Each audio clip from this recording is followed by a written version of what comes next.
Praise the Lord. Thanks for this opportunity given my brother Abhishek and brother Prabhakir, and I'm so happy to meet you all once again, my dear brothers and sisters. Have a blessed 2026. So ఓకేనండి, మనం ప్రార్థన చేసుకొని మనం start చేసుకుందాం. స్తోత్రం యేసయ్యా, నీకే వందనాలు చెల్లించుకున్నాం తండ్రి. విత్తబడిన వాక్యం హృదయాల్లో ఫలింపచేయమని వేడుకొంచున్నాం తండ్రి. నన్ను మరుపరిచి మీరు మహిమ పొందమని ఏసునాన్ని వేడుకొంచున్నాం దేవా, ఆమేన్. కీర్తనలు 110. ప్రభు నా ప్రభుత్వ సెలవిచ్చు వాకు, నేను నీ శత్రువుల్ని నీ పాదపీఠంగా చేసేంత వరకు నీవు నా కుడిపార్శ్వన కూర్చుండుము. హల్లెలూయా. ఇదొక ప్రామిస్ అండి. యేసయ్య మనకు ప్రామిస్ ఇస్తున్నాడు. ఏంటి అనంటే, శత్రువులందరినీ ఎవరైతే నేను బాధ పెడుతున్నారో, ఎవరైతే ఈరోజు నేను కృంగదీస్తున్నారో, మెంటల్ హరాస్మెంట్ చేస్తున్నారో, వారందరినీ కూడా నీ పాదపీఠంగా చేస్తుంటారు, నీ కాళ్ళ కిందికి తీసుకొస్తారంట. So don't worry. నీకు వస్తున్న అవమానాన్ని బట్టి, నిందలను బట్టి కృంగిపోవద్దు, కోర్టు కేసులను బట్టి భయపడవద్దు. భయంకరమైన నిందలు, భయంకరమైన అవమానాలు, భయంకరమైన ఏంటంటే బ్యాడ్ లైస్, అబద్ధపు సాక్ష్యాలను చూసి భయపడవద్దు. ఎందుకంటే ఈరోజు నీకు వాగ్దానం ఇస్తున్నాడు యేసయ్య, నువ్వు కృంగిపోవద్దు, నువ్వు భయపడవద్దు. నీ శత్రువులందరినీ నీ పాదపీఠంగా నేను చేస్తాను, నీవు వచ్చి నా కుడిపార్శ్వన కూర్చుండుము అని చెప్తున్నాడు.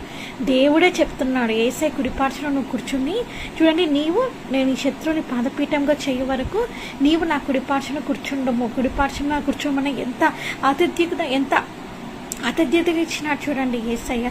ఎంత ఆపర్చునిటీ ఇచ్చినాడు, ఎంత అద్భుతమైన మాట అండి ఇది. దేవుడే తన కుడిపార్శ్వం నేను కూర్చోబెట్టుకుంటాడంట. హల్లెలూయా. మనుషులు కాదు, మనుషుల కుడిపార్శ్వన కూర్చోవడం కాదు, కానీ దేవుడే యేసయ్యనే నిన్ను తన కుడిపార్శ్వన కూర్చోబెట్టుకుంటాడంట. హల్లెలూయా. ఎంత గొప్ప ప్రామిస్ ఇస్తున్నాడు చూడండి. ఎంత ప్రేమ కలిగిన దేవుడో, ఎంత దయా సంపన్నుడో, ఎట్లాంటి ఆపర్చునిటీ ఇస్తున్నాడు. అర్హత లేని మనల్ని అందలము ఎక్కించడం, ఎలా అందలం ఎక్కిస్తున్నాడండి, ఎలాగ ఎక్కించినాడంటే యేసయ్య, నేను అర్హత లేని నిన్ను అందలం ఎక్కించడం అంటే ఏంటి అంటే, పైకి ఉన్నతంగా పైకి స్థాయికి తీసుకుపోవడం. ఎందుకు తీసుకెళ్తాడు అని అంటే, యేసయ్య నిన్ను ప్రేమిస్తున్నాడు, యేసయ్య నీ కోసం ప్రాణం పెట్టినాడు. యేసయ్యకు నువ్వు కావాలంట. యేసయ్యకి నీవు ఇచ్చే డబ్బులు కాదు, యేసయ్యకి నువ్వు ఇచ్చే బంగారం కాదు. యేసయ్యకి ఏం కావాలంటే నీ హృదయంలో చోటు కావాలి. ఆ హృదయంలో యేసయ్య మాత్రమే ఉండాలని కోరుతున్నాడు. ఈ లోక సంబంధమైన శరీర క్రియలు, ఆ లోక సంబంధమైన కోరికలు ఏవి కూడా అవి ఉండకూడదండి. కేవలం యేసయ్య మాత్రమే ఉండాలన్నమాట. నేత్రాశ, శరీరాశ, జీవపు డబ్బు ఉండకూడదు. డబ్బు పైన ప్రేమ ఉండకూడదు. ఓకేనా అంటే, శరీరము ఏది కోరితే తినాలా, ఏది చేయాలని, ఏది తాగితే తాగాల, ఏం తింటే సుఖించాలా అన్నట్టు ఉంటుంది. సో అలాంటి వ్యక్తులకు కూడా మనము ఉండకూడదు అనమాట. నిత్యము యేసయ్య బిడ్డలుగా మనం ఉండాలి. శరీరాశ, నేత్రాశ, జీవపుటంని నువ్వు ఈరోజు జయించి వేయాలి.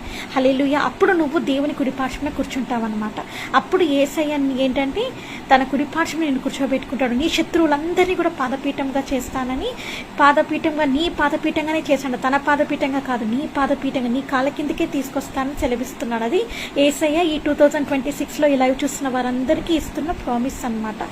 ఇదే ప్రామిస్ కార్డ్. నీ శత్రువులందరినీ కూడా ఈ కీర్తనలు 110 ఫస్ట్ వర్స్లో నీ శత్రువులందరినీ కూడా మరి ఏంటంటే నీ పాదపీఠంగా తీసుకొని వస్తాడు. కానీ ఎలా తీసుకొస్తాడంటే, ముందు నువ్వు యేసయ్యకి లోబడాలి, యేసయ్య కోసం జీవించాలి, వాక్య ప్రకారం జీవించాలి, ప్రార్థన ఆత్మని కలిగి ఉండాలి, దేవుని ఆత్మతో నింపబడాలి, శత్రువుని కూడా ప్రేమించే వ్యక్తివై ఉండాలి.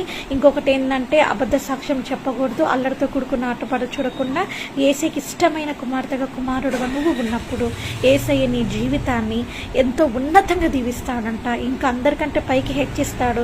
యేసయ్యనే నేను తన కుడిపార్శ్వన కూర్చోబెట్టుకుంటాడంట. హల్లెలూయా. నేను యాక్చువల్గా బతుకుతాను అనుకోలేదండి. నేను చనిపోతాను అనుకున్న ఈ తలనొప్పితో, ఈ నరాల నొప్పితోటి ఇప్పుడు కూడా లైట్ స్వెల్లింగ్గా ఉందన్నమాట.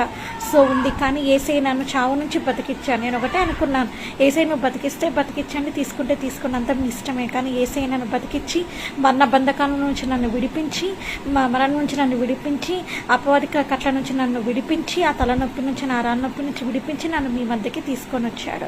యేసయ్యకి మహిమ కలుగును గాక.